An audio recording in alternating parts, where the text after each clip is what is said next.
자, 이준석 의원이 돌아왔습니다. 네, 이준석 의원이 돌아와서 지금 속보가 공항에서부터 맞아요. 기자들이 막 쏟아내고 있는데요. 일단 윤석열 대통령이 2022년 지방선거 때 특정 시장에 대한 공천 요구를 한 적이 있다. 이런 얘기를 하고 있습니다. 뭐 조금 추려서 말씀을 좀 드리면 국민의힘 대표 시절 치러진 2022년 6월 지방선거를 앞두고 윤 대통령이 공천에 개입한 정황이 있다고 밝혔습니다. 웃겨서 말도 안 나오는 것들도 많이 봤다라는 게 이제 이준석 의원의 워딩이고요. 오늘 입국하면서 입국장에 기자들이 많이 나간 것 같아요. 그래서 이것저것 물어보기 시작했습니다.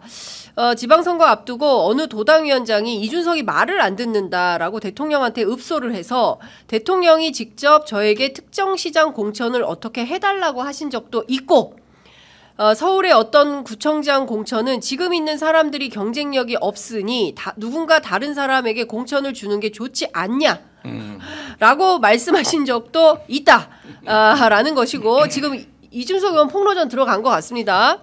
예, 뿐만 아닙니다. 그리고 윤 대통령 그러니까 대표 시절에 윤 대통령이나 김건희 여사에게 공천 관련해서 직접 연락을 받은 적이 있냐 기자들이 물었어요. 당연히 소통할 수 있는 부분도 있다. 흔한 케이스가 뭐냐면 누가 대통령과 여사의 의중이라고 팔아서 공관위에 영향력을 끼치려고 하는 경우가 있을 때 이 사람이 이런 소리 하고 있던데 알아둬야 할 일이 있습니까? 라고 물어보기도 했었다. 그리고 대선 직후에 있는 지방선거 보궐선거이기 때문에 대선 기여도, 대선 기여도라는 모호한 기준을 공관위에서 신경을 썼던 것 같다. 요게 딱 들어맞는 케이스가 김영선. 의원 케이스인 거죠. 그리고 기자들이 하도 질문을 많이 해서 기록을 몇 개를 찾아봤더니 대통령께서 공천 시기에 저에게 활발하게 소통한 기록도 찾아봤다. 예, 검찰이 그런 부분까지 궁금해할지는 모르겠지만 검찰이 확인이 필요하다고 조사하겠다고 하면 당연히 이미 나와 있는 것보다 더 확실한 것을 얘기해줄 의향이 있다. 예, 이준석 대표 이제 작심한 것 같아요. 근데 저는 다 한 것 같아요. 이준석 대표가 다 카드를 꺼낼 사람은 아니거든요. 이렇게 던져놓고 증거라든지 어떤 그런 녹음을 분명히 갖고 있다고 생각이 들고요. 대통령실이나 다른 반응 보고 하면 내지 않을까 생각이 드는데 일단은 본인이 이제까지 많이 뱉어놨기 때문에 사실은 주워 담기 쉽지 않은 상황에서 그러니까 어느 선택을 해야 될 상황. 보도에 따르면 본인하고 김종인 위원장도 검찰 수사 선상에 올랐다는 그렇습니다. 거거든요. 그런 어떤 부담감 때문에 어느 정도 좀 푼 게 아닌가 생각이 듭니다. 네. 그러니까 이렇게 보면 될 것 같아요. 그러니까 이준석이 굉장히 많은 걸 당연히 알고 있을 거라고 우리가 생각을 했잖아요. 네. 그런데 그러니까 이해가 가는 측면은 그러니까 이준석 본인의 정치 생명이 달린 거니까 그거를 축소해서 얘기를 하든 그냥 얼렁뚱땅 얘기를 하든 하다가 지금 왜 이렇게 이제 얘기를 하느냐 이게 이준석의 명태균화예요.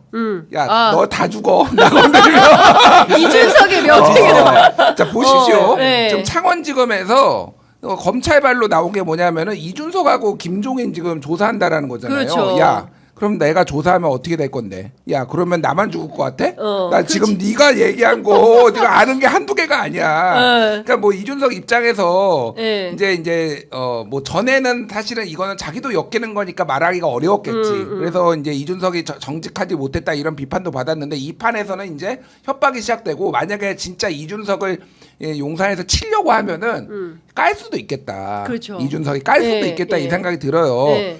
자, 이게 상황이 어떻게 되냐면은 이게 김소연이 쏘아올린 작은 공이야. 이게.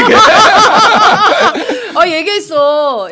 저 악의축이라고. 악의축이라고 얘기를 했어. 그러니까 김소연 변호사는 예전에 김성진 아이카이스트 그 성상납 그 사람 이제 변호를 하고 그때부터 이준석하고 상당히 이제 갈등 관계에 있으면서 가세현 나가고 하면서 이번에도 제가 제 이해가 안 되는 게 그 김소연 변호사가 명태균을 보호를 하려고 자기 변호인이잖아요. 네. 그러면은 명태균이 무슨 얘기를 했는지 검찰에 가서 이런 것들은 사실은 얘기를 하면 안 돼요. 지금은 그게 이제 국민의 알 권리를 본인이 충족할 게 아니라 직업윤리상 그렇게 하면 안 된단 말이야. 근데 본인이 나와서 다 브리핑을 하고 있어. 오늘 저희 인터뷰도 했어요.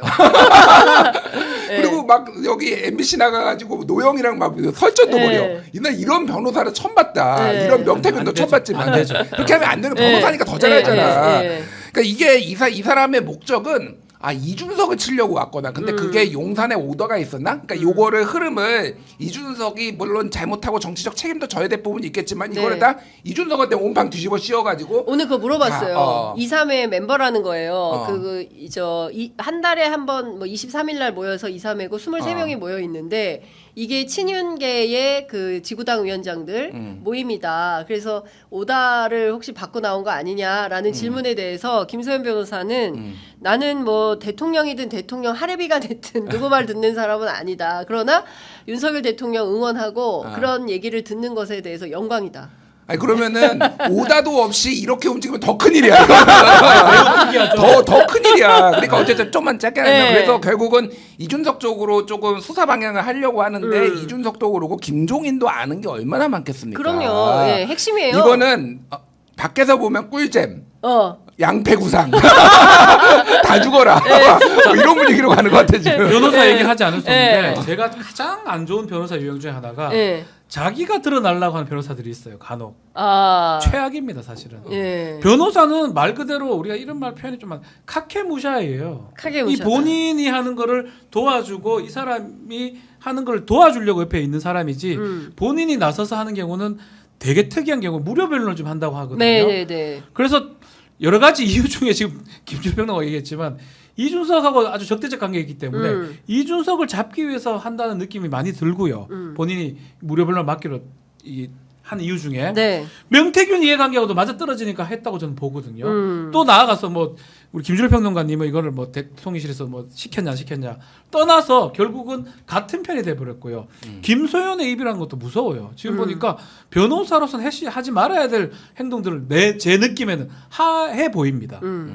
그 변호사는 명태균을 위해서 행동해야 돼요. 근데 대부분 이준석을 공격하기 위해서 행동하는 것처럼 보이거든요. 아닌 뭐 아닌 것도 있겠지만 제가 뭐 김소연 변호사를 뭐 비난하려고 하는 건 절대 아니고요.